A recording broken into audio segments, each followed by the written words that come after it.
ملیحہ: واہ بہت خوب، تم تو بہت پیاری لگ رہی ہو، ماہا نے ملیحہ کے کمرے میں داخل ہوتے ہوئے کہا۔ وہ تو ٹھیک ہے آپی، لیکن آپ آئی کیوں نہیں؟ میں نے کتنے پیغام بھیجے ہیں آپ کو، ملیحہ ناراض ہوتے ہوئے کہنے لگی۔ بھائی آج تو ناراض نہ ہو ملیحہ، آج تو تم سمیر کی ہونے جا رہی ہو، ماہا نے ملیحہ کی ٹانگ کھینچتے ہوئے کہا۔ دیکھو میں نے تم سے کہا تھا نا کہ تمہیں اپنی بھابھی بناؤں گی، ماہا نے شرارت سے کہا اور ایک دم خاموش ہو گئی۔ کیا ہوا ماہا آپی، آپ خاموش کیوں ہو گئی ہیں اور اداس کیوں؟ ملیحہ نے نوٹس لیتے ہوئے کہا۔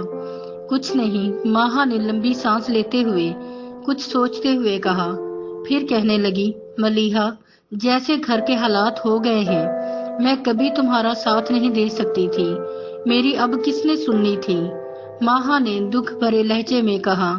آپ پریشان نہ ہو، میں بھی تو ہوں نا ماہا آپی، ملیحہ نے کہا۔ کیوں نہیں ملیحہ، مجھے مان ہے تم پر، اور دونوں گلے لگ گئی۔